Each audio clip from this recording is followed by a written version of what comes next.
Torah commence. Ok.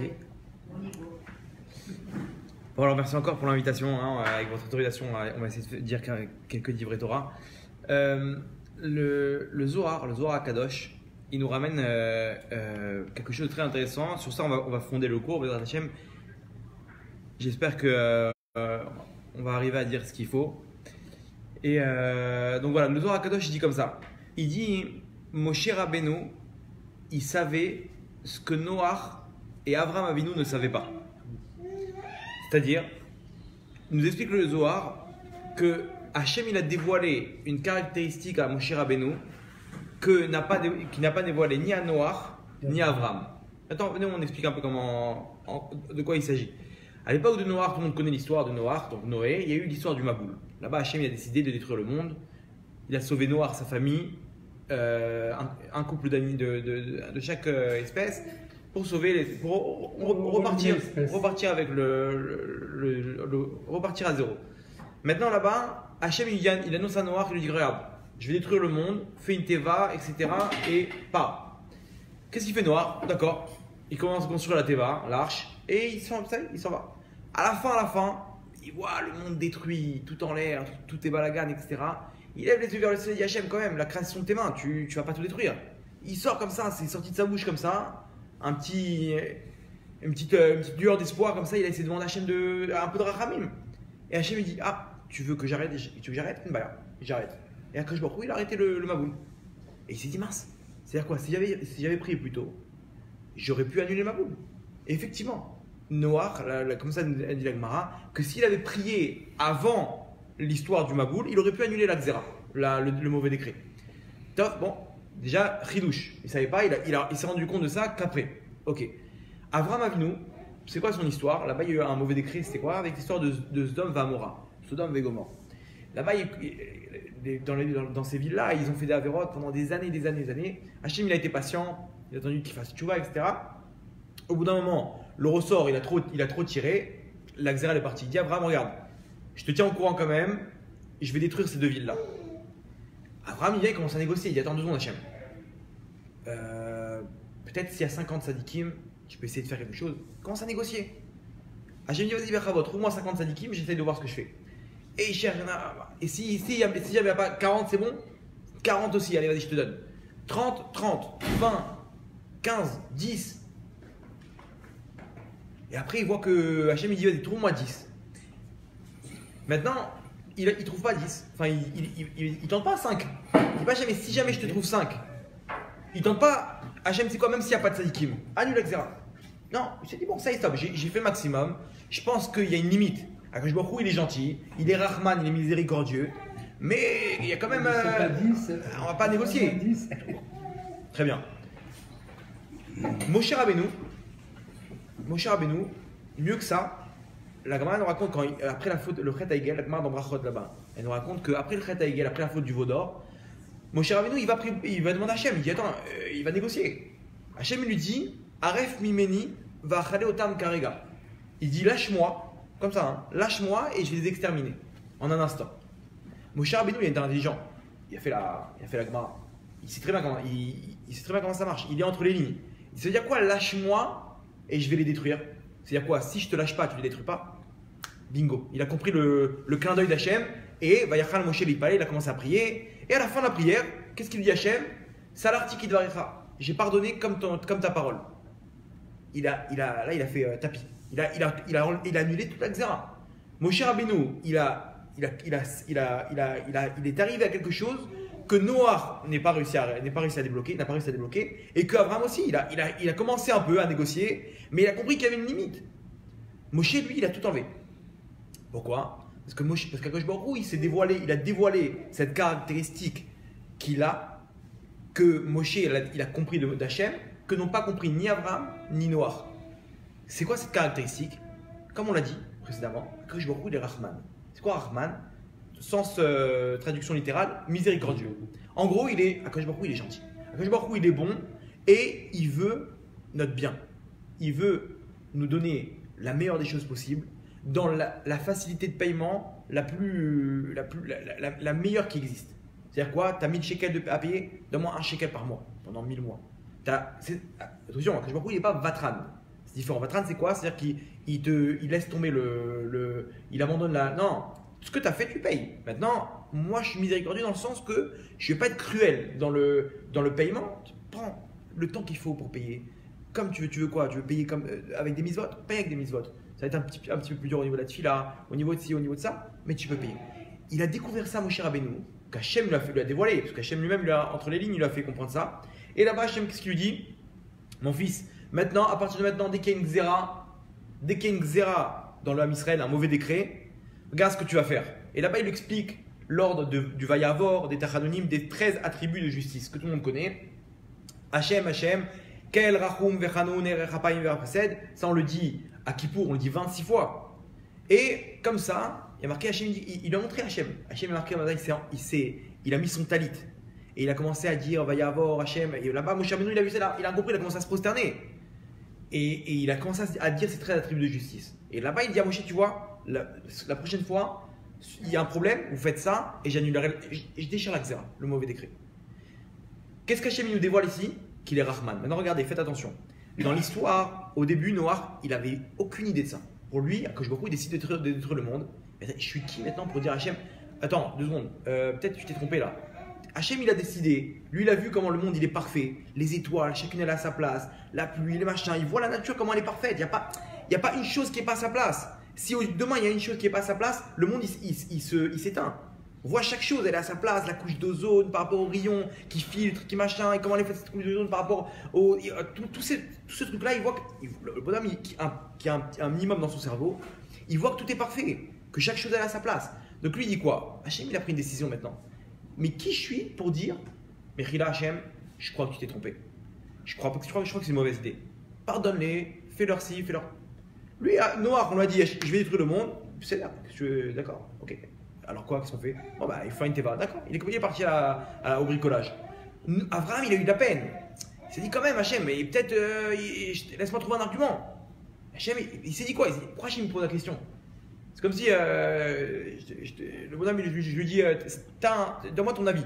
Je lui demande son avis. Je dis non, mais moi je vais faire ça de toute façon. Pourquoi tu me demandes mon avis? Donc Abraham, il était un peu vif, il a compris aussi que, bon, il me demande conseil. Peut-être qu'il veut que je négocie. Donc il a négocié. Est-ce qu'il va me faire gratuit? Non, je ne pense pas. Donc il s'est arrêté à 10. Mais s'il avait continué, il aurait pu annuler la xéra. Imaginez-vous, le bonhomme il vient, il veut négocier un truc, il veut acheter quelque chose. Il commence à négocier. Non, mais fais-moi 80 shekels. Waouh, t'es dur. Bon, allez, vas-y, je te fais 80 shekels. Après, il voit comme ça. Fais-moi 50. Je t'en prie. Et il négocie comme ça. Il arrive à 10 shekels. Il cherche comme ça, il voit. Même 10 shekels, il n'a pas. Qu'est-ce qui est bon? Laisse tomber, j'ai même pas 10 shekels. Il s'en va. Mais Raval, demande, peut-être qu'il te fait gratuit. Demande, tu peux me l'offrir. Allez, sois gentil. Allez, prends. C'est quoi? À la fin, il va peut-être qu'il. Pourquoi il s'arrête Abraham? Parce qu'il s'est dit, non, il y a une limite quand même. Quand je vois il est gentil, il est Rahman, mais pas à tel point. Moshe Rabbeinu, Hachem, il s'est dit, c'est bon, maintenant le moment est venu, je vais lui annoncer la nouvelle. Sache que je suis Rahman.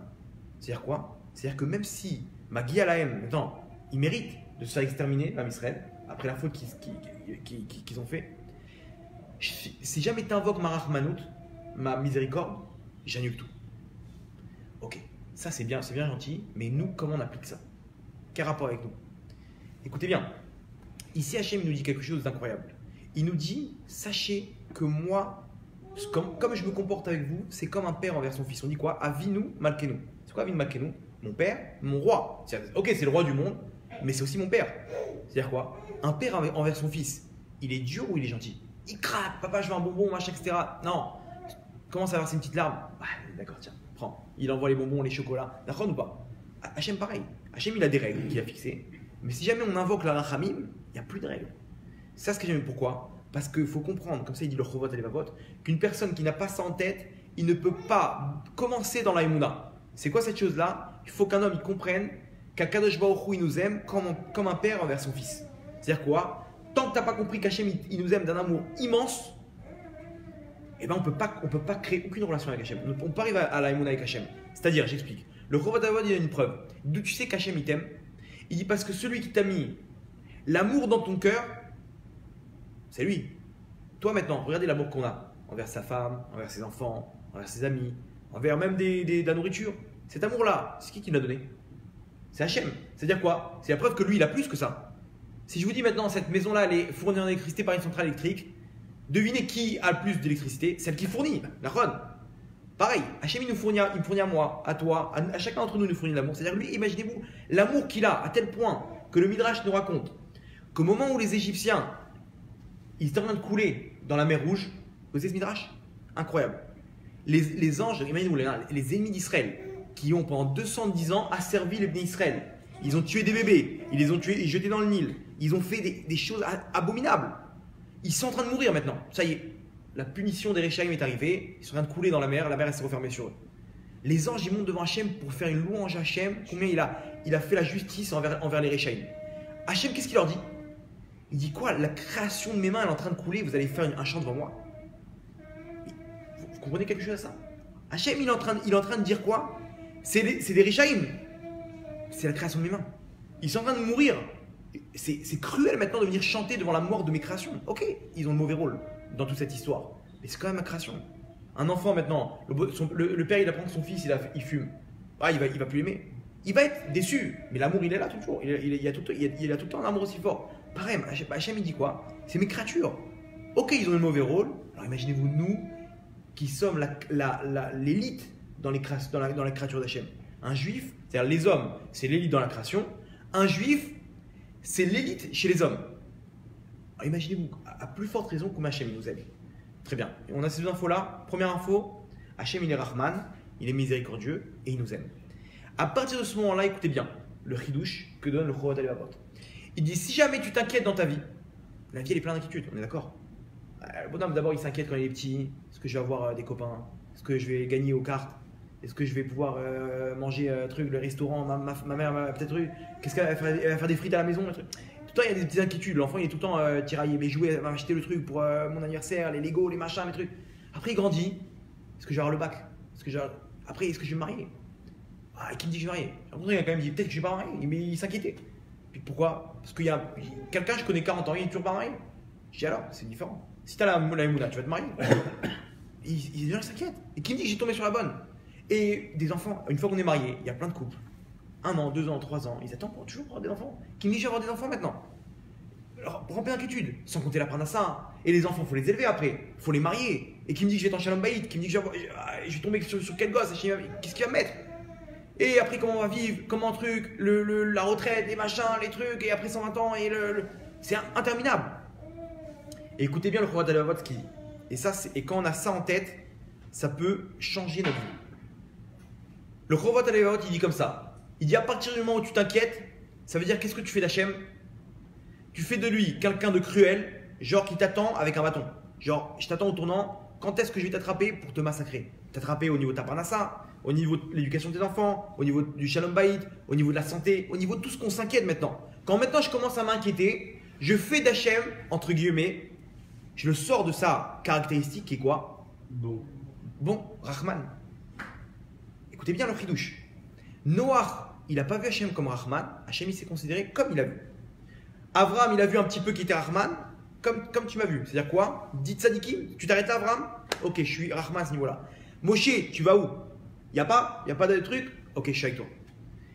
Hachem, on dit comme ça dans le Télim, Hachem Tzilecha. C'est quoi? Hachem, c'est ton ombre. C'est-à-dire, de la même façon que tu le vois, il se comporte avec toi. Tu le vois qu'il est Rahman, bah, il sera Rahman. C'est-à-dire quoi? Tu vois que ta vie elle va être rose, elle va être belle, t'enlèves tes inquiétudes de la tête, Hachem il est avec toi. Mais attends, c'est dur, pourquoi? Parce qu'à partir du moment où le bonhomme il commence à sentir les serras qui l'attrapent dans des mauvaises pensées, Maïe Itra, qu'est-ce qui va devenir de toi? Et le futur? Et regarde comme si, regarde ça, la vie elle nous montre. Le bonhomme il voit la fin du mois elle est dure maintenant. La parnassa, comment je vais faire? On lui dit quoi? T'inquiète pas. Pourquoi? Parce qu'à partir du moment où tu t'inquiètes, tu fais, qu'est-ce que tu montes par là? Qu'Hachem il t'attend en tournant. Il attend juste le moment de t'enlever ta parnassa. Chazvé Shalom, t'as fait d'Hachem un cruel. Hachem il va être à ce niveau-là. Si par contre, tu dis, il y a haine d'avoir casé, Akadosh Baruch Hu, il va me donner la parnassa, il va me donner ce que j'ai besoin, il va me donner le Shalom Bayit, et le bonhomme il rentre dans des pensées positives, Hachem il dit super. Tu as fait de moi Rahman, je me mets Begovainaim, à la même hauteur. Comment ça marche cette histoire? Pourquoi maintenant quand Hachem il se trouve bidiouk là où moi je le fixe? Il y avait une histoire comme ça, la Gemara dans Taïm raconte qu'à l'époque de Rabbi Akiva, il y avait Rabbi Akiva, son maître, Rabbi Eliezer, il n'y avait pas de pluie. Il n'y avait pas de pluie. ils ont fait une batterie de jeûnes, etc. Ils ont commencé à jeûner et tout. Et à la fin, le dernier jeûne, là-bas, c'est le jeûne final. Genre, où il y a tout un. La Gemara l'explique là-bas, la procédure. Le dernier jeûne, ils ont fini là-bas, ils ont réuni tout l'homme Israël dans la synagogue, après une journée de jeûne. Et là-bas, il faut passer à Mincha, il faut monter à Mincha. Rabbi Eliezer, il monte en tant que Shaliach Tzibour, c'était le Gadol Ador, c'est le grand sadique de la génération. Ils montent là-bas, ils commencent à prier, ils finissent la Mida, ils ouvrent le Echal là-bas. Et ils commencent à prier, à Kadosh Baruch Hu, 1, 2, 3, ils sont des arguments, rien à faire. La pluie ne tombe pas. Maintenant, il n'y a pas la pluie, il n'y a pas de Parnassa. Parce que eux, chacun comment ils vivaient. Le bonhomme, il avait une petite parcelle de terrain, il mettait des tomates, il récoltait les tomates, il allait les vendre au chouk, il avait de l'argent pour 2-3 mois. Il n'y avait pas les loyers, l'arnona à payer, tout ce qu'on a aujourd'hui. Il n'y a pas. Le bonhomme, ils ont construit, la première année, ils sont réunis en famille, ils ont construit une maison pour le mec. Chacun, il a donné un petit peu les cadeaux, les machins, etc. Nick Marseille, le bonhomme, il a plus rien à payer. Qu'est-ce qu'il paye? Il vit au jour le jour. Ce que j'ai besoin d'acheter, je dois acheter du lait, des œufs, des machins, c'est tout. Mais il n'y a plus de sortie d'argent comme on a aujourd'hui. Il n'y avait pas à l'époque. Donc maintenant, le bonhomme, il a 3 mois, il a vendu ses pommes de terre, il vit avec un an. Maintenant, il n'y a pas de pluie, il n'y a pas de pommes de terre. Il n'y a pas de pluie, il n'y a pas d'herbe. Il n'y a pas d'herbe. Les bêtes, il n'y a pas de viande. Il n'y a plus rien. Elles meurent. Enfin, elles sont maigres. Il y a très peu de viande. Donc, c'est la famine mamache. C'est la crise économique quand il n'y a pas de pluie. Et Rabbi Eliezer, il prie. Rien à faire. Bon, Rabbi Eliezer, il a compris quelque chose ici. Il dit Akiva. Son élève, c'était Rabbi Akiva. Il dit viens, monte-toi chez Tzibour. Rabbi Akiva, il monte. Il dit une phrase. Avinu malkenu, chatanu lefanecha rachem alenu. Il finit la phrase, une inverse. La pluie partout. Pendant 3 jours, ça y est, ils ont récupéré tout le temps perdu. La Gemara, elle pose la question, elle dit les Chamis, ils ont commencé à se poser des questions, ils disent qui est plus grand dans le ciel? Peut-être que Rabbi Akiva, l'élève, il est plus grand que le maître. Réponse de la Gemara, c'est pas qu'il est plus grand. Rabbi Eliezer, il est Midat Adin, c'est-à-dire qu'il est dur. Rabbi Akiva, il est Midat Rachamim. Lui, il est doux, il est bon. Lui, il voit Hachem, Rachamim. C'est-à-dire qu'ici, l'homme Israël ne méritait pas. Maintenant, quand toi, Rabbi Eliezer, tu viens invoquer d'Hachem la Rachamim, ça ne marche pas. Parce que toi, tu fixes Hachem que non, moi, je demande ce que je mérite. J'ai pas. Il était dur. Rabbi Eliezer, il était comme ça. Il a des caractères comme ça. Le bonhomme, il est strict. Il était strict. Rabbi Akiva, non, Akol et Tova, gentil, c'est brave Hachem. Et alors, on a fait des fautes. On ne mérite pas. Aval Atarachman. Et effectivement, Hachem, il a descendu la pluie. C'est-à-dire quoi? Rabbi Eliezer, il prie, il n'y a rien. Parce que lui, il a fixé Hachem, strict. Tu reçois. Tu mérites, tu reçois. Tu ne mérites pas, améliore-toi.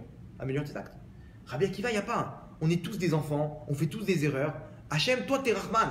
C'est ça que j'invoque chez toi. Avinu malkenu, chatanu lefanecha, on ne mérite pas, on a fauté. Rachem alenu.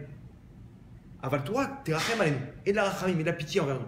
Et Hachem, qu'est-ce que j'entends là? Rachmanout, en baya. Là, tu débloques quelque chose que tu sors le joker. Ce joker-là, Rabotai, on peut l'utiliser nous-mêmes tous les jours de notre vie. C'est-à-dire quoi? Le bonhomme, il a des mauvaises pensées maintenant, des inquiétudes. Stop. Mes inquiétudes, qu'est-ce qu'elles font?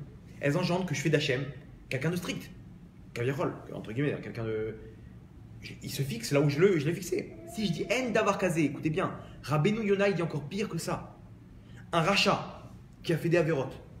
Le rab, il attrape par l'oreille. Il dit écoute bien, tu vas passer à la caisse, ça va faire mal. Tu sais que tu vas payer de sa avérote au bout d'un moment. Il y a un rab comme ça. Bref, il lui dit tu vas payer. T'en as pas marre. Tu sais qu'Hachem t'attend, il est patient. Mais au bout d'un moment, ça va partir. Le rachat, il vient, il dit t'as raison. J'arrête mes bêtises. Il dit bon, maintenant on va voir comment Hachem il va te faire réparer les avérotes. Il vient, il tape du poing sur la table, il dit En d'avoir casé. Magiali, je mérite. Avala Kadosh Baruch Hu Achman. Il n'y a pas. Et dans son cœur, il est tranquille. Il dit il sait, Hachem il va rien me faire. Je sais. Hachem maintenant, imaginez-vous, il avait décidé maintenant de lui enlever sa parnassa. Il attrape un ange, il dit viens ici. Tu vois tel bonhomme, tu lui enlèves toute sa parnassa. Punition. Pourquoi? Il a fait trop d'avérotes. Il y a des règles. Qu'est-ce que tu veux? C'est pas, ce monde-là, il n'est pas à l'abandon. Il y a un capitaine dans ce monde. Lui, il vient, il dit non. Ok, Magi Ali. Arva la Kadosh Baruch Hu, ta Rahman. Je te demande pardon. Je demande ta Rachamim, ta grâce. Je sais que tu vas rien me faire. Il est tranquille dans son cœur, il ne s'inquiète pas. Hachem, il rappelle l'ange, il dit viens, touche pas. Le bonhomme, on lui enlève toutes ses fautes. Il n'y a rien. De s'inquiéter, c'est réaliser, c'est-à-dire on donne la possibilité que ces inquiétudes-là se réalisent. De ne pas s'inquiéter, c'est l'inverse. Le contraire. Pourquoi? Parce que Akadosh Baruch Hu te dit, si tu sais que je suis Rahman, c'est bon, je suis avec toi. Ça va plus loin que ça. Regardez. Maintenant, je vous pose une question. Pourquoi? C'est quoi ce système qu'Hachem il a mis en place? Que si maintenant, c'est un peu dur, quoi. C'est-à-dire que si tu le vois Hachem comme quelqu'un de cruel, il va être cruel. Si tu le vois comme Rahman, il va être Rahman. Pourquoi? C'est selon ta vision. C'est pas grave, même si j'ai pas vu que tu étais Rahman Hachem, sois Rahman Mamash. Si tu es vraiment Rahman, si ta caractéristique c'est d'être Rahman, sois-le dans tous les cas. Pourquoi tu as besoin que c'est moi qui dois débloquer ça? Pourquoi ça doit dépendre de moi? Écoutez, quand vous allez comprendre ça, ça va vous faire comprendre tout le système de libre arbitre. Hachem il a mis en place une chose, le libre arbitre. On dit à Kol Bidei Shamaim, Chutz Miyirat Shamaim. Tout vient du ciel. Combien tu vas gagner d'argent, avec qui tu vas te marier, avec tout. Sauf quoi? Yirat Shamaim, la crainte de Dieu. Le libre arbitre. Choisir le bien, choisir le mal, c'est entre tes mains. Maintenant, Akadosh Baruch Hu, il nous laisse entre les mains de choisir. Et il a une règle, c'est qu'il y a toujours 50% de chance. Il y a toujours un équilibre. 50% de chance que je choisisse le bien ou 50% de chance que je choisisse le mal. S'il me laisse, il me fausse le jeu, il me met 90% que je choisisse le mal, c'est plus du jeu. Donc toujours Hachem, il s'occupe de rééquilibrer. Toujours. Regardez comment on voit ça. D'où on voit ça? Paro, il y a marqué là-bas, Hachem, il lui renforce son cœur. Pourquoi Hachem lui renforce son cœur? Il lui touche le libre arbitre. Mais non, si tu touches pas à son cœur, Hachem, il va choisir de libérer l'homme Israël. Hachem, qu'est-ce qu'il fait? Il décide de lui renforcer le cœur. Il dit non, je veux qu'il fasse le mauvais choix. Je veux qu'il il lui durcit son cœur. Mais attends, mais Hachem, tu fausses le libre arbitre. Réponse du Rav Eliaou d'Esther. Il dit quoi? Il dit non. Hachem, il lui rééquilibre le libre arbitre. Pourquoi? Il a vu tellement de miracles que maintenant, c'est Vadaï, c'est obligé qu'il va choisir de faire du bien. Vous comprenez? Donc Hachem, il est obligé de renforcer son cœur pour revenir au 50-50. Et maintenant, tu feras, vas-y, choisis. Et là, il choisit le mal. Donc, c'est son problème. Vous avez compris? Hachem, pareil. Des fois, même, mieux que ça, des fois, un bonhomme, il est très loin de la Torah. Hachem, qu'est-ce qu'il fait? Il lui montre un miracle. Il lui montre quelqu'un, je sais pas, il tombe sur une vidéo de quelqu'un qui est mort cliniquement, qui raconte ce qui se passe en haut. Il lui fait pour lui rééquilibrer les 50-50. Parce que ça y est, maintenant, l'inverse. Vous comprenez comment ça marche? Très bien. Pourquoi Hachem a mis cette règle de libre arbitre? Pour pas qu'on soit des robots. Regardez, je vous fais le cas. Je vous fais le scénario sans libre arbitre. Demain, un mec dit moi je suis pas Shabbat, je fais ce que je veux. Il allume une clope pendant Shabbat. Et d'un coup, devant vos yeux comme ça, un éclair du ciel, ça, il lui fend le crâne en deux. Un autre, Nigma. Un autre, il prend la voiture Shabbat, il allume le contact, la voiture explose. L'autre, il parle du Hachonara comme ça, il parle, d'un coup, il est en train de manger du poisson, une arrête, il s'étouffe. Est-ce que demain, il y en a un qui va parler du Hachonara? Est-ce qu'il y en a un qui va transgresser Shabbat? On va tous être comme des robots. Vous imaginez le truc? Même l'inverse. Le bonhomme, il fait une mitzvah, il sort, il gagne au loto. Il fait notre mitzvah, on lui offre une voiture. Et tout le monde va faire les mitzvot. Mais est-ce qu'on va le faire nous-mêmes ou Hachem, il aura engendré qu'on le fasse? Vous comprenez? Donc le libre arbitre, Hachem, il ne veut pas des robots. Il est prêt à attendre 1 an, 2 ans, 10 ans, 20 ans, que ça vienne de toi. Moi, je ne te touche pas ton libre arbitre. Et Hachem, il te dit maintenant, j'interviens pas. Je ne touche pas ton libre arbitre. Dans le bien comme dans le mal. À part si le bonhomme, il prie lui-même. C'est-à-dire qu'il a choisi le bien. Il dit Hachem, je veux aller dans le bien, j'arrive pas, aide-moi.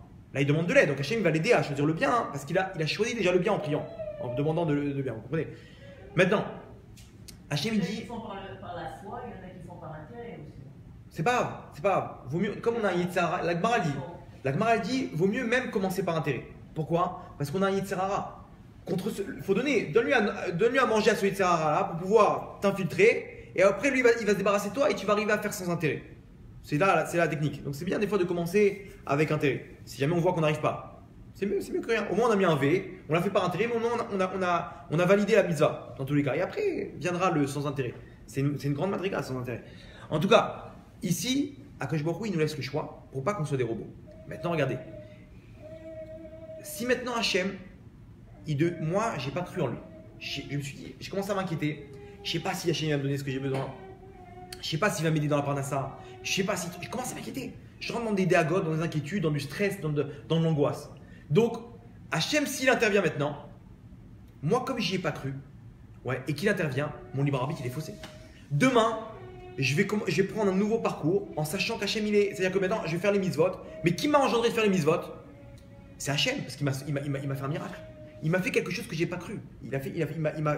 J'ai pas cru qu'il allait me sauver, qu'il allait m'aider. Il m'a aidé. Donc maintenant, je vois Hachem différemment. Et toute la suite de ma vie, elle va être conditionnée Parce qu'Hachem, il m'a poussé à faire. Et pas par moi. Et donc, c'est-à-dire, ça ne veut plus rien. Je suis devenu un robot, en quelque sorte, sur un petit niveau, mais je suis devenu déjà un robot. C'est Hachem qui va faire tchouva. Vous comprenez? Maintenant, si j'y crois et que je ne m'inquiète pas, je sais qu'Hachem, il est capable de tout, que je me crois kol yachol.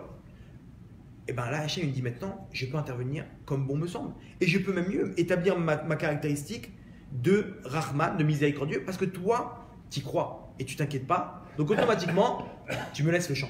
Il y a marqué comme ça, tu nous oses l'Elohim, donner la force à Dieu. Comment tu donnes la force à Dieu? Là, on comprend bien. Par ta pensée, à partir du moment où tu crois qu'Hachem, il peut tout te faire, comment? Ben, je ne m'inquiète pas. Pourquoi tu t'inquiètes? À partir du moment où tu t'inquiètes, c'est que tu n'y crois plus. Tu commences à t'inquiéter comment on va faire, et comment on va faire. Que je me yachol. S'il peut tout faire Hachem, tu t'inquiètes plus, tu enlèves ça de ta tête. C'est-à-dire que tu sens, attention, c'est pas facile, hein, c'est un bras de fer mental. Le bonhomme, il sent les pensées lui, et ça arriver, et comment tu vas faire, et comme ci, et comme ça, et il voit des gens, lui qui lui dit, mais t'es un malade, t'as pas fait ci. Il commence à s'angoisser, tout de suite il vient, il dit, stop, Akadosh Baruch Hu Rahman, point. Yébécéder. Ça va bien se passer, point, Nigmar. Même s'il sent qu'il n'arrive pas, ça ne marche pas, il dit Hachem, moi je crois en toi. Même si je sens que mon Yitzhara, il est en train de me pénétrer, il n'y a pas, j'ai choisi maintenant de croire en toi, que tu peux tout faire. Là, Hachem, il peut intervenir comme bon lui semble, puisque maintenant, moi, je n'ai pas bloqué dans le libre arbitre. Dans le libre arbitre, j'y crois. Donc, il n'est pas obligé de me faire quelque chose qui est au-dessus de la nature et qui va conditionner mon libre arbitre pour le futur. Ça, c'est clair? Il y a des questions, des trucs? C'est important, cette écoute-là. Ce point-là, il est important pour comprendre la suite. Donc, vous avez compris que mes inquiétudes, qu'est-ce qu'elles font? Elles bloquent le tuyau. Regardez dans la Torah où on voit ça. Avec Abraham Avinu, on revient avec Abraham Avinu. Là-bas, les anges, ils lui annoncent que sa femme, elle va tomber enceinte. Et dans 1 an, tu auras un enfant. Comme ça, il annonce, vous connaissez l'histoire. Qu'est-ce qu'a fait Sarah? Elle entend ça, elle rigole. D'accord? C'est pourquoi? Elle a dit dans sa tête, comment faire? Elle avait 90 ans, 89 ans. Non, elle avait 90 ans, elle a eu Yitzhak, donc elle avait 89 ans. Elle a dit dans sa tête, elle dit comment je vais avoir un enfant alors que mon mari est vieux? Lui, il avait 99 ans. Abraham, il a 99 ans. Comment vous connaissez une personne à 99 ans qui peut avoir un enfant? Donc elle dit quoi? Elle dit mon mari il est vieux, on ne peut pas. Hachem, tout de suite, il va voir Abraham. Qu'est-ce qu'il lui dit? Il lui dit ta femme, elle a rigolé. Elle a dit qu'elle est vieille, qu'elle ne pourra pas avoir d'enfant. Là, entre parenthèses, Hachem, il a changé.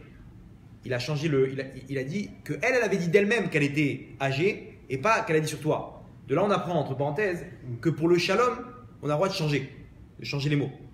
Hachem, il a ouvert shalom. Moi, je vous pose une question. Pourquoi Hachem, tu lui balances ce qu'elle a pensé Sarah et tu es obligé à cause de ça de changer? Ne dis rien. Pourquoi Hachem, entre guillemets, il lui a dit quelque chose et il s'est mis dans l'embarras parce qu'il ne pouvait pas tout lui dire, ça aurait fait des problèmes de Shalom Bayit, donc il était obligé, entre guillemets, de mentir. Ok, même si c'est permis, c'est bancal quand même. La Torah t'interdit de mentir, mais elle te permet dans certains cas. C'est pas la méadrine, on va dire, ce qu'il a fait Hachem. Pourquoi Hachem t'a fait ça? Ne lui dis rien et t'es pas obligé de mentir. Réponse, je suis obligé de lui dire Abraham. Pourquoi? Parce qu'à partir du moment où elle rigole, ça veut dire quoi? Elle y croit plus. Elle y croit pas. Elle se dit, mais comment on va faire maintenant? T'y crois pas, je peux rien faire. Hachem dit, t'y crois pas, je vais pas faire de miracle. Je vais pas toucher à ton libre arbitre. Dans ton libre arbitre, t'y crois pas, t'as fermé le tuyau. Vite Hachem, qui va voir Abraham? Il dit, vite, va renforcer ta femme. Fais-lui un petit cours de Moussa. Un petit cours de Chizouk, de Emouna Bitachon. Renforce-la, pourquoi? Parce qu'elle a fermé le robinet maintenant. Si elle ferme le robinet, c'est fini, je peux plus aider. Si elle y croit, et qu'est-ce qu'il lui dit Hachem à Abraham? Aïpalem Hachem Davar. Est-ce qu'il y a quelque chose qui est extraordinaire pour Hachem? Est-ce qu'il y a une chose c'est-à-dire cette phrase-là, on doit se la répéter dès qu'il y a un problème. Et comment on va faire? La même phrase, Hachem il te dit pareil. Aïpalem Hachem Davar. Est-ce qu'il y a quelque chose qui est extraordinaire pour Hachem? Quoi? Il lui manque des scénarios Hachem. Des fois on s'inquiète pour lui. Non mais comment il va faire 2 secondes? Peut-être que, je sais pas, quoi? Il lui manque un chaliar Hachem. Il va te donner une mallette avec d'argent. Il te donne un appartement comme ça. Il te donne il y a combien d'histoires comme ça? Vous savez c'est quoi ces gens-là? Comment ils ont débloqué ça? Ils y ont cru. C'est la seule différence. Ou ils y ont cru, ou qu'ils ont eu un sroute énorme et qu'Hachem, pour équilibrer leur libre arbitre, il leur a donné. Mais la 90% des gens, ils y ont cru à 100%. Ils savaient, Hachem, on est ensemble toi et moi. Main dans la main, tu ne m'abandonnes pas. C'est pas compliqué pour toi, Nachon. Moi j'y crois. Moi de mon côté, j'ai fait ce qu'il faut. À ton tour, Hachem. Moi, j'ai pas fermé le robinet. Si je mérite, mais même pas Hachem, si je mérite. Mais moi, je m'embrouille. Akash Baruch Hu, même s'il ne mérite pas, Atarachman, point. Vous comprenez l'histoire là? Ça veut dire que les inquiétudes, elles engendrent le mauvais futur. La fermeture du Tsinor. Le bonhomme il dit comment on va faire, il a fermé le Tsinor. Il y a un autre endroit dans la Torah, on voit ça au niveau de la Shemitah. Vous connaissez l'histoire de la Shemitah, le bonhomme pendant 6 ans, il travaille, 7e année, il laisse le truc. Là-bas la Torah dit Bitachon Bachem, c'est-à-dire que le bonhomme pendant 6 ans, il travaille normal. La 7e année, on dit débrouille-toi. Comment on fait? T'inquiète pas. Là-bas, dans la Torah, elle nous dit quoi? Elle dit maintenant, et s'ils posent la question, les bonhommes, s'ils disent comment on va faire maintenant pour se nourrir, ils ont commencé à poser la question. Qu'est-ce qu'il y a marqué là-bas? Il y a marqué Vetsiviti et Berkati. Akash Baruch Hu, il dit et j'ordonnerai ma bracha. Rabbi Noam Elimelech Milizan, c'est un grand rab, un grand chassid de l'époque après le Baal Shem Tov, une génération ou deux après le Baal Shem Tov. Lui, il donne un chidouche énorme. Il dit, c'est quoi cette histoire? Hachem, il leur donne sa bracha. Si, à partir du moment où tu poses une question, tu dis comment je vais faire, Hachem, il te dit, t'inquiète pas, je vais mettre en œuvre, je vais mettre en application ma bracha. 2 secondes. Le Rav, il pose la question, une question comme ça, il dit, cette bracha, elle n'existe pas déjà depuis la création des temps. Hachem, il a dit, Tadché, Eretz, ouais, il a dit là-bas que les arbres doivent fleurir. Cette bracha-là, que les arbres ils fleurissent, elle existe. Ça veut dire quoi, Hachem, quand il te dit, et j'établirai ma bracha, mais cette bracha, elle existe déjà. Regardez maintenant comment tout s'explique. À partir du moment où tu poses la question comment je vais faire, tu as bloqué la bracha, tu as bloqué le tzinor. Donc Hachem, maintenant, ils ont fait une misa, les pauvres. Je ne peux pas leur laisser le tzinor bloqué. Donc Hachem, il est obligé de dire, alors t'inquiète pas, si c'est ça, le tzinor il va être bloqué, et ben moi, je rétablirai ma bracha. Je remettrai une bracha, c'est pas grave. Je réouvrirai le tzinor moi-même parce qu'ils ont fait la mitzvah. Mais ça veut dire quoi? On est obligé de dire qu'Hachem, il établit sa bracha parce qu'ici, ils ont fermé le robinet. Ils ont bloqué le truc. Ils ont lié les mains d'Hachem, entre guillemets. Imaginez-vous. L'inquiétude, qu'est-ce qu'elle engendre? Tu te mets des bâtons dans les roues. Maintenant, comment ça marche cette histoire? Pourquoi maintenant vous allez me dire, attends, 2 secondes, entre nous, c'est trop facile. Le bonhomme, il fait toute la valeur de la terre. Enfin, on ne dit pas qu'il dans le futur. On parle au bonhomme à partir du moment où il décide de s'arrêter maintenant. Bah quoi, il a tout à effacer. C'est pas du jeu. C'est pas du jeu. Comment ça marche? Je vous donne un secret maintenant, ce qu'il dit le Ramchal. Parce que moi j'avais cette question, ça me dérangeait par rapport à cette question, et que je suis tombé sur ce Ramchal là, ça m'a changé.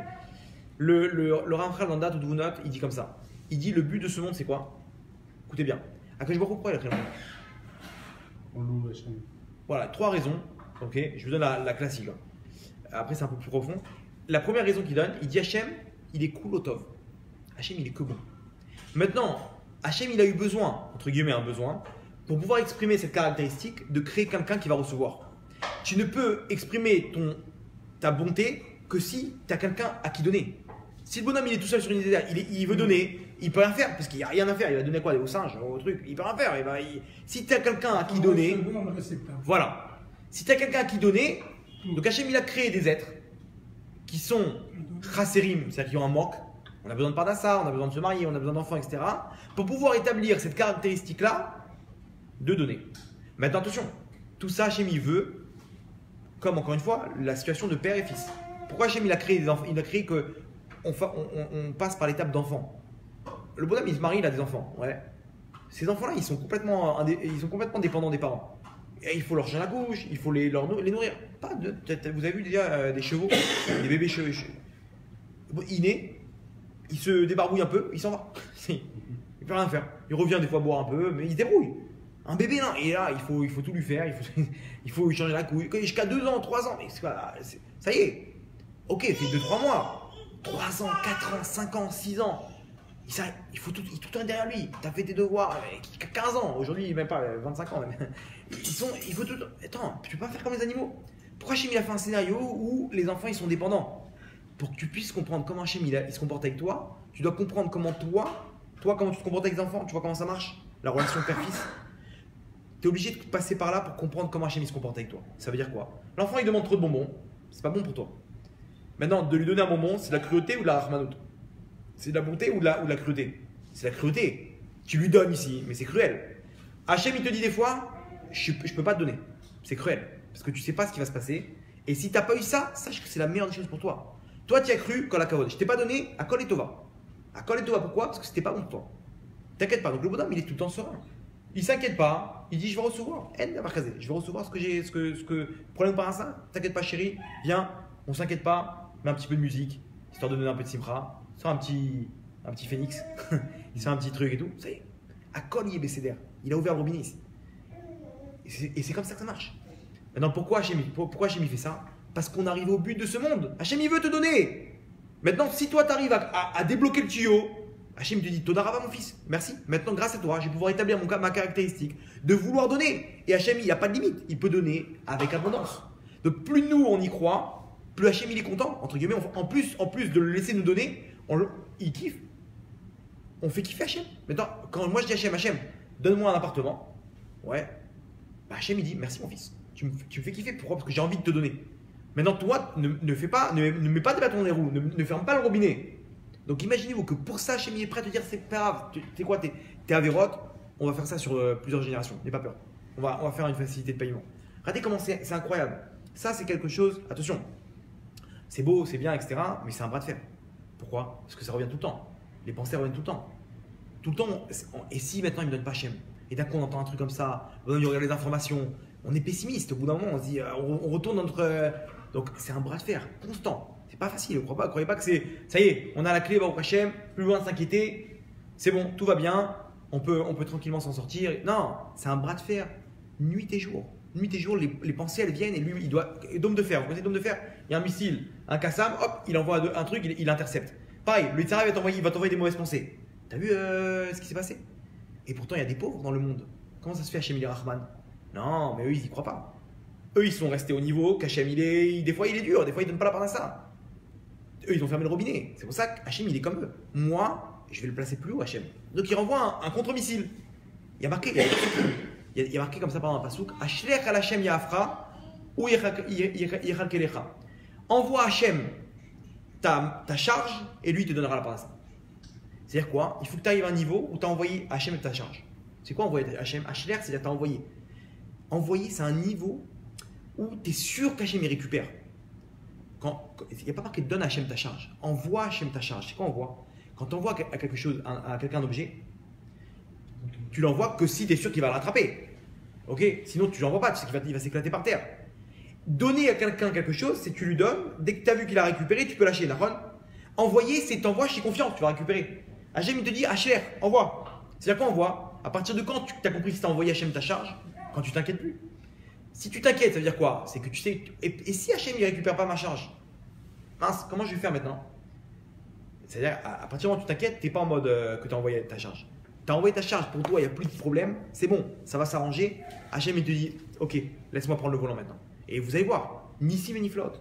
Je vous raconte ce qui s'est passé avec des. J'ai raconté ça à des élèves. Je fais des cours aux jeunes de 6h à 8h tous les jours.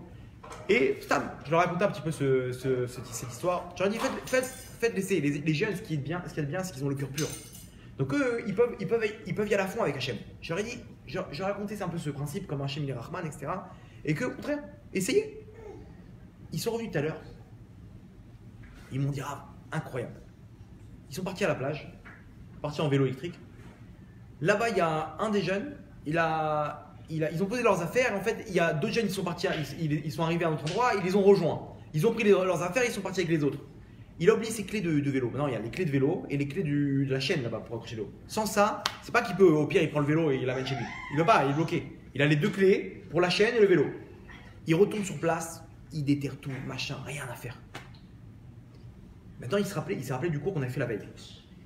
Il commence à s'inquiéter. Il dit non, si je m'inquiète, ça veut dire qu'en fait, je crois qu'Hachem, il m'attend au tournant, je vais t'éclater ton vélo et ta chaîne, tu vas voir, je vais te faire la vie dure. Non, je m'inquiète pas.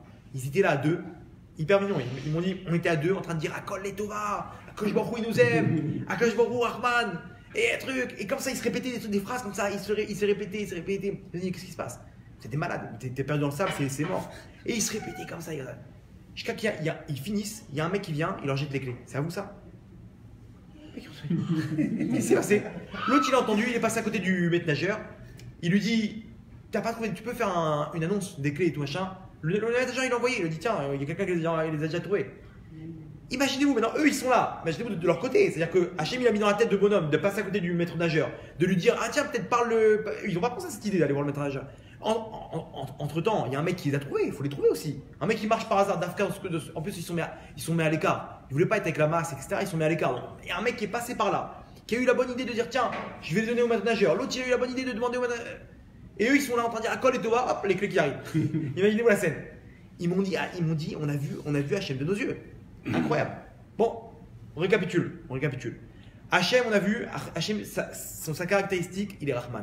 Hachem, il veut qu'on le voit comme Rahman, il veut. Il a créé le monde pour ça, il veut nous donner. À partir du moment où je m'inquiète, qu'est-ce que je fais d'Hachem? Entre guillemets, quelqu'un de cruel, qui va en tournant.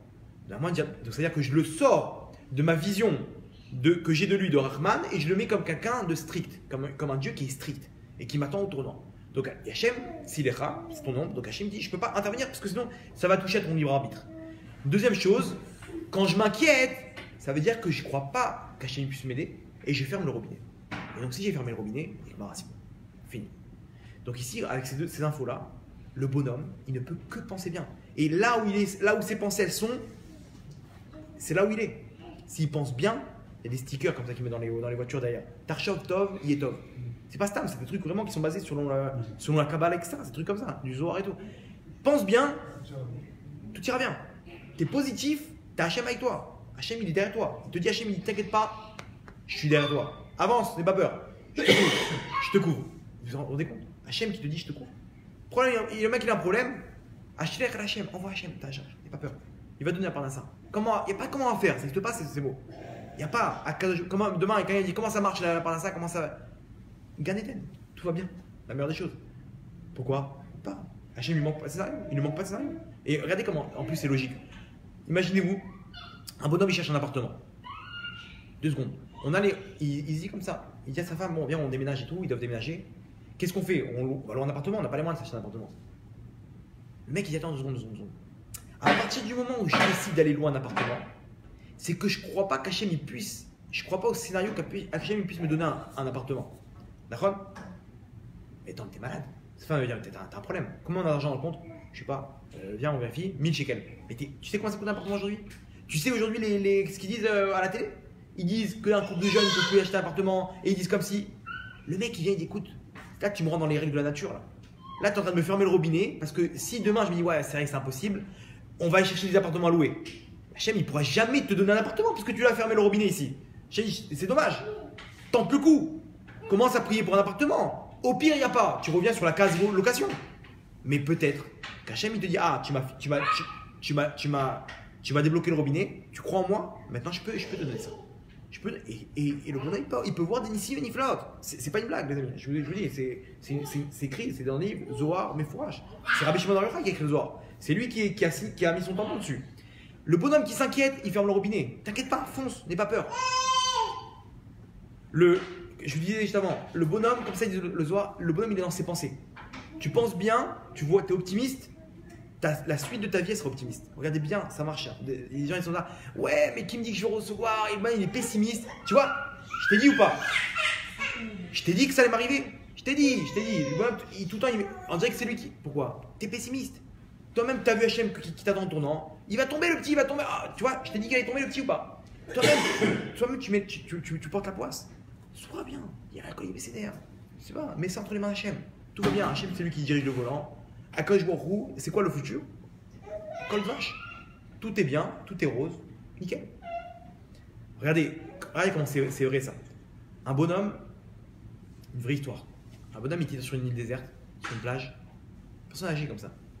Il a fait les camps de la mort, etc. Il est sorti après la Shoah. Un jour, il était en vacances sur une île déserte aux Caraïbes. La mer devant lui, sable fin, petit cocktail. Là-bas, il entend une musique classique en plein milieu. Petite musique de fond comme ça, d'un coup, c'est une musique classique. C'est quoi cette musique classique? C'est la musique qui passait là-bas dans les chambres à gaz. Dans les camps de la mort, pour les adoucir, pour pas qu'ils s'angoissent, ils leur mettent de la musique classique. Imaginez-vous, c'est sauvage. Il entend cette musique-là, et ça le replonge dans les mauvais souvenirs. Le bonhomme, il a fait un arrêt cardiaque, il est mort. Maintenant, je pose une question. Il était aux Caraïbes ou il était dans les chambres à gaz là? La musique, elle a plongé ses pensées dans les chambres à gaz. Ça a causé que son corps il est rentré dans cette angoisse-là. et ça a lâché son cœur. Cause à effet. Cause à effet. Maintenant, il était où lui? Dans les chambres à gaz. Il est retourné dans l'écran de la mort maintenant. Pendant un moment, il est retourné là-bas. Et donc ça lui a mis l'angoisse, il a lâché. Mais pourtant, sur le papier, on va voir qu'il est mort où? L'arrêt cardiaque qu'il a eu aux Caraïbes. Comment c'est possible? L'homme, il est là où il y a ses pensées. Là où il y a ses pensées, il est. Regardez, un autre cas de figure. Un bonhomme, il est en prison, il sort le lendemain. Il est heureux, il est en prison, tout va bien, il sait demain, il va sortir, sa femme va l'accueillir, ses enfants, la vie est belle, petit déjeuner, machin, tout ça. Un autre, il rentre en prison, il est chez lui. Comment il est? Une boule au ventre, il est angoissé. Qu'est-ce qui va se passer, machin, etc. Il s'angoisse. L'un, il est en prison, il est déjà chez lui, il est heureux. C'est quoi la preuve? C'est qu'il est heureux. L'autre, il est chez lui, il est déjà en prison. C'est quoi la preuve? C'est qu'il est angoissé. Vous voyez comment ça marche ou pas? Une autre histoire vraie aussi. Un bonhomme, il sent des maux de ventre, des sueurs froides, machin, etc. Il va faire des examens. Il va faire une batterie d'examens. Et là-bas, il attend les résultats. Après 2 jours, le médecin, il appelle. Monsieur, il faut que vous venez au bureau, je dois vous parler. Voilà, c'est moi ici. Et il dit, écoutez, malheureusement, c'est une tumeur. C'est pas bon du tout. Il reste que 2 à 3 mois, pas plus. Bon, voilà, je me dis, ouais, ils sont très secs surtout là-bas. Et il lui dit, bon, d'accord, il part déprimé. Il commence à pleurer dans la voiture. Il rentre chez lui. Et il est pas bien. Il commence à trembler. Des sueurs froides, des machins, des trucs. Il tremble. Il voit la mort dans les yeux. Il tremble de peur. Il reçoit un coup de fil du médecin. Monsieur Truc, je suis désolé. C'est pas vous. C'est une erreur. Je me suis trompé, j'ai rentré le dossier dans l'ordinateur, j'ai rentré un faux numéro. Au lieu du 3 à la fin, j'ai mis un 2. Je suis tombé sur le machin qui avait. Et alors, tout va bien, c'est bon. Tout va bien. Chaim Tovim Mouchalom, colle tout. Le bonhomme, d'un coup, il se sent bien. 2 secondes. Comment son corps, il a commencé à trembler ici? Parce que sa tête, elle annonçait, dans ses pensées, il voyait la mort. Vous comprenez? Vous avez vu la preuve incroyable? Le bonhomme, dans ses pensées, il s'angoisse. Le mec, il est angoissé, il est pas bien, son corps il est en l'air. Et des bonhommes aujourd'hui, ils sont déprimés, ils sont fatigués, ils ont mal au dos, ils ont des problèmes de dos, de trucs, de tête, de machin. Pourquoi? Parce que c'est dans leur tête. Dans leur tête, ils ont engendré tout ça. Leurs angoisses, ils se mangent, ils se rongent de l'intérieur. Automatiquement, le corps, il ne suit plus. Il n'y arrive pas. Le bonhomme, il sait qu'est-ce que je vais faire, comment je vais payer mes dettes, comment je vais marier mes enfants, comment ça. Le bonhomme, il étouffe. Automatiquement, ça agit sur son corps. Lui-même, aujourd'hui, c'est qui le responsable? C'est lui-même. Se faire du mauvais sang. Se faire du mauvais sang, exactement. Il a créé du mauvais sang. Imaginez-vous, Rabotaï, le bonhomme. Maintenant, à l'inverse, le bonhomme, il est tout le temps positif. Tout le temps sévère, accolé, bécédaire. C'est pas un hippie. C'est pas dans sa tête. Il utilise son cerveau pour dire. À partir d'une conclusion qu'on vient de dire maintenant, que pourquoi tu veux t'angoisser ici? Tu t'angoisses, tu te crées des problèmes. Ici, à Collier, bécédaire. Je suis pas fou dans ma tête, je fais un bras de fer que j'ai dans le mental. Le bonhomme, il enlève toutes ces inquiétudes. Et alors, le futur, il est signé. Il est signé. Ça va bien se passer, n'aie pas peur. À Collier, bécédaire. Le Chovat Alevot, il ramène un exemple. Je vous le fais un peu de façon contemporaine. Il dit, c'est comme un mec qui rentre dans le bus. Et il dit au chauffeur, tu peux, où est-ce qu'on met les bagages? Il a une grosse valise et il a des trucs importants dedans. Il dit au chauffeur, où je peux mettre des valises? Il dit, en bas, dans le truc. Bon, il va en bas et il voit des poussettes, vous connaissez, surtout à Jéru là-bas, ils enfoncent. Il n'y a pas d'ordre, il n'y a pas de. Et il voit comme ça, il dit, attends, tu rigoles, je vais pas mettre ça là. Ils vont me sortir. L'autre, il va vouloir tirer sa poussette, il va enlever tous les bagages. Il va oublier de les remettre. Il va partir avec sa poussette, il va me laisser sur l'autoroute. C'est quoi, je vais le monter avec moi. Je vais monter avec moi. Et il monte comme ça, et toute la route comme ça. 1 heure de route, les embouteillages, il a ce truc, les genoux, les cuisses en feu. C'est un truc lourd. Les trucs en feu, les fourmis dans les cuisses, dans les machins, il en peut plus. Il sort du bus, il attrape le nag là-bas, le chauffeur. Je vais porter plainte. Je vous dis, je vais porter plainte, ça va pas se passer comme ça. Qui se taille. Il dit, vous avez vu ce voyage là? Insupportable, avec la valise sur les cuisses, et machin, et les trucs, et... Il va dire, monsieur, je suis désolé, je vous ai dit qu'il y avait un coffre en bas, c'est pas une place pour mettre la valise.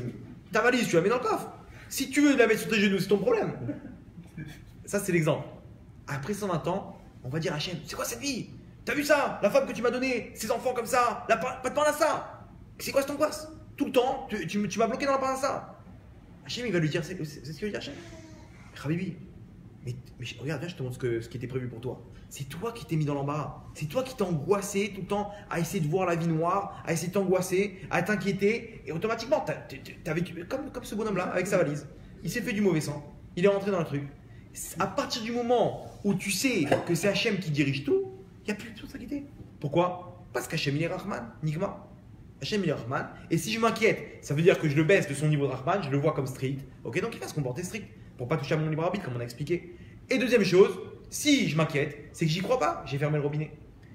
Un bonhomme, il doit se dire 2 secondes. Cette épreuve-là que j'ai devant moi, faut pas oublier que c'est Hachem qui la dirige. Il y avait un rave, il y a un bonhomme, il avait beaucoup d'épreuves, dont la principale, très nerveux. Très nerveux. C'est un bonhomme très nerveux.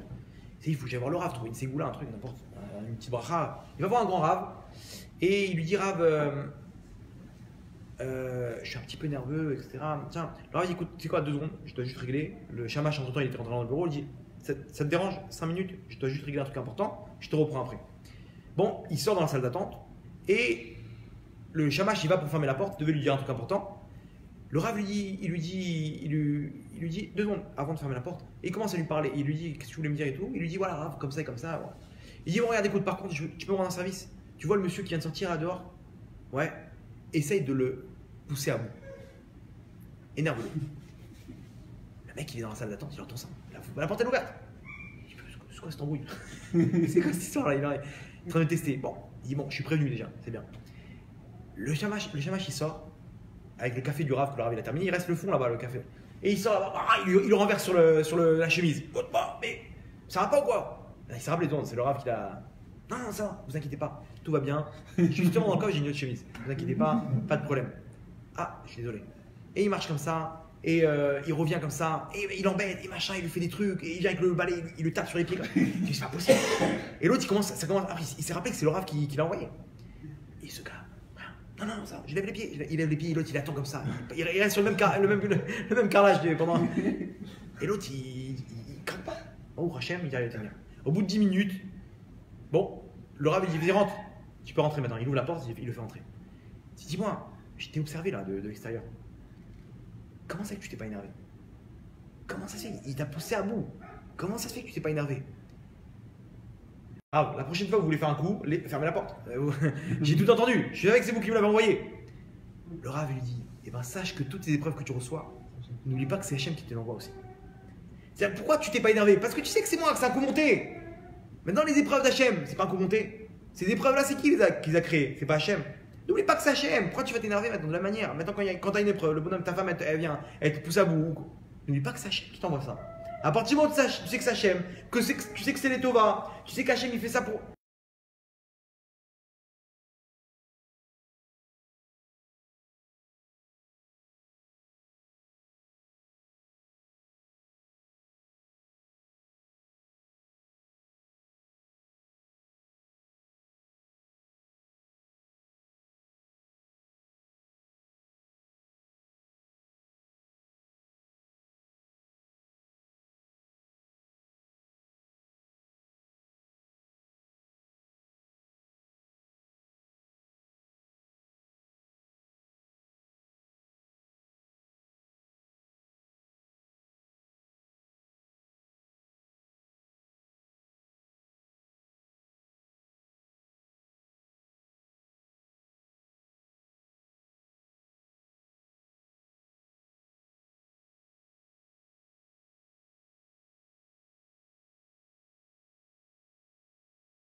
Il s'arrête sur le bas-côté, il le ligote, machin, etc.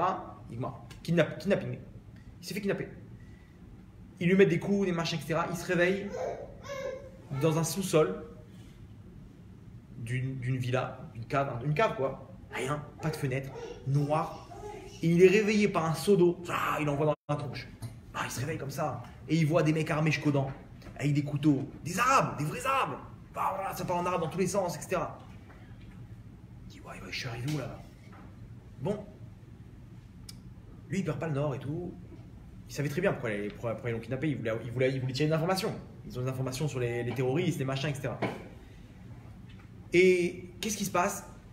Ils lui disent, écoute bien, on sait qui tu es. Tu t'appelles comme ça et comme ça. Ta femme, elle s'appelle comme ça et comme ça. Tu as 3 enfants. 1, 2, 3. Tel âge, tel truc. Tu habites tel machin. On connaît tout sur toi. Tu nous donnes pas les informations qu'on a besoin. On te tue à toi, ta femme et tes 3 enfants. Et qui leur dit quoi? Parle pas le nord. Ils sont habitués. D'accord, je peux vous dire ce que vous voulez, mais moi je suis pas un agent du Mossad. Je suis pas un agent secret, rien du tout. Moi je suis dans la police. Donc voilà, je vais vous dire exactement. Donc par rapport à ça, il leur donne des infos, mais bidon, que tout le monde sait. Te fiche pas de nous, machin. Il met des coups de poing et des coups de coude et des machins avec des coups de bâton. Et le mec, il en sent, mais il lâche rien. Comme ça, toute l'après-midi. Maintenant, lui, il se dit, il faut que je joue sur le temps. Pourquoi? Parce que ma femme va voir que je suis pas rentré. Elle va appeler de la base. Ils vont dire non, il est rentré, il est parti à 1h. Ils vont se poser des questions. Ils vont appeler la police. Ils vont commencer une série de recherches, des caméras de surveillance de la base. Ils vont voir que je suis monté dans une voiture, l'immatriculation. Ils vont tout faire le truc. Donc lui, il s'est dit, si j'arrive à jouer avec la montre, j'ai gagné. Donc, il se dit, je vais essayer de tenir le maximum de temps. Et il tient comme ça, en plein milieu de la nuit. Il voit là-bas le chef terroriste qui vient le voir. Maintenant, il ne le laisse pas dormir. Il envoie des seaux d'eau. Dès qu'il s'endort comme ça, hop, il envoie un seau d'eau. C'est terrible. Une personne qui a envie de dormir, on l'empêche, c'est une souffrance terrible. Le chef terroriste, il vient, il lui met le couteau ici. Il commence à lui enfoncer le couteau. Il lui dit, écoute bien, je connais très bien ton petit jeu. Je sais très bien que tu es en train de jouer avec la montre. Maintenant, encore quelques heures, ils vont nous retrouver. Donc, on va tous mourir. Donc, moi, je ne prends pas de risque. Je te laisse 1 heure. Dans 1 heure, tu ne m'as pas dévoilé. Je reviens dans 1 heure, tu ne m'as pas dévoilé les infos. Je te tue et j'enterre ton corps pour qu'on puisse pouvoir s'enfuir. Nous, on veut s'enfuir maintenant. C'est très bien qu'on va se faire opérer. Donc, tu as intérêt à nous parler. Et pire que ça, on va se venger sur ta femme et tes enfants. Maintenant, par contre, tu nous donnes les informations. Nous, on s'en va, on te libère. Et colle tout, tu rentres chez toi, ta femme et tes enfants. Et je vous ai dit, je connais rien. Bon, très bien. On se donne rendez-vous dans 1 heure. Dans 1 heure, tu sais très bien, si tu nous donnes la même réponse, tu connaîtras ton sort. Et lui, il commence à réfléchir. Il n'arrive pas à dormir. Il commence à s'endormir. Et l'adrénaline, le fait de savoir qu'il va mourir, et ça ne laisse pas dormir. Il commence à réfléchir. Il dit, mais je suis un malade mental, moi. Je vais perdre ma femme, mes enfants. Mais balance leurs infos. Qu'est-ce que tu t'en fiches maintenant du Mossad? Tu vois pas ce que tu connais en plus. C'est pas grave. Au pire, il prend la décision. Dans 1 heure, il revient. Je lui balance tout. Je m'en fiche. Je vais retrouver ma femme et mes enfants. Je suis un fou, moi, pour mourir. Je suis jeune. C'est pas grave. Capara pour Mossad. Et d'un coup, donc il est dans ses pensées, il entend les mecs parler de l'autre côté, et d'un coup il les entend parler en hébreu. Ouais, Yari, Raïda, machin. Il dit, ouais, c'est des Israéliens. Ils sont en train de me tester. C'est des mecs du Mossad qui m'ont fait un scénario pour voir si j'allais craquer. Magnifique. Voilà. Mina Shamaim, je sais ce que je vais dire. Le mec il revient avec le couteau en furie. Ah, il met le couteau comme ça. Alors, t'as pris une décision? Il dit, écoute-moi bien. Tu sauras rien. Je te dirai rien. Quoi? Je vais te tuer. Vas-y, t'es une grande bouche. Allez, tue-moi. Tue-moi, c'est un homme. Et là, lui qui là. Alors? Ah, on fait moins les marins maintenant. Ah, c'était que des belles paroles. Vas-y, tue-moi, moi tu sauras rien. Et j'en connais plein des infos en plus. Et il dit ça. Le mec il est là avec le couteau comme ça. Il jette le couteau par terre et il s'en va en furie. Et là d'un coup, tous les terroristes autour qui commencent à applaudir. Et ils disent quoi? T'es monté de grade. Grâce à tes montées de grade. Lui il dit quoi? Maintenant il a fait de chouva entre temps. Ce bonhomme-là, c'est un arabe aujourd'hui, cet agent du Mossad. Il a fini sa carrière bien entendu. Et lui il dit, de là j'ai appris une chose terrible. C'est que l'épreuve, elle te fait monter de grade. Des fois qu'on a une épreuve dans la vie, elle te fait monter de grade. Maintenant regardez où on va tirer cette histoire. Je vous pose une question. À partir de quand l'épreuve elle est terminée pour lui? À partir de quand il s'est dit, ça y est, bah, au Hachem, c'est. Quand il a entendu parler en hébreu. Quand il a compris que ces bonhommes-là, ils sont des nôtres. C'est mes frères. Vous comprenez? De la même manière avec nous. À partir de quand tu connais que l'épreuve elle peut s'arrêter? Quand tu as compris que celui qui te met l'épreuve, c'est qui? C'est papa. C'est Avinu Malkeinu. Il est des nôtres. Celui qui a créé l'épreuve maintenant, il a réuni un beddin d'anges. Il a dit voilà, mon fils, comme ça et comme ça, je vais lui faire une épreuve par rapport au tikkun de sa neshama 1, 2, 3, 4. Si maintenant il arrive à pas s'inquiéter, c'est bon. Plus besoin de cette épreuve, parce que l'épreuve, c'est que je puisse lui donner. C'est qu'il puisse se rapprocher de moi. À partir du moment où il a réussi ça, on n'est plus obligé de laisser l'épreuve. L'épreuve, elle amène un objectif que s'il y arrive sans l'épreuve, colle tout. Ça y est, c'est bon, on enlève le. Maintenant, quand tu sais que c'est Hachem qui fait l'épreuve, plus besoin de t'inquiéter. Comme ce bonhomme-là. À partir de quand il arrête de s'inquiéter? Il savait que c'était des Israéliens, c'était des agents du Mossad aussi. Donc pareil pour nous. Quand on a une épreuve maintenant, quoi qu'il en soit, au lieu de commencer à s'inquiéter et fermer les robinets, dis-toi, n'oublie pas qui c'est qui donne l'épreuve. C'est Akadosh Baruch Hu, qui est notre papa, qui nous aime et qui est Rahman. À partir du moment où tu sais ça, tu as ça clair dans la tête et que tu l'appliques tout le temps, tu as tout compris. Et là, c'est pour ça qu'on peut dire, après, avec ces infos-là, fini les inquiétudes. Plus besoin de s'inquiéter. Donc, Yiratson, que je beaucoup puisse nous donner à réaliser ça. Amen, amen. Et qu'on puisse l'appliquer. Amen, amen. Zakubo.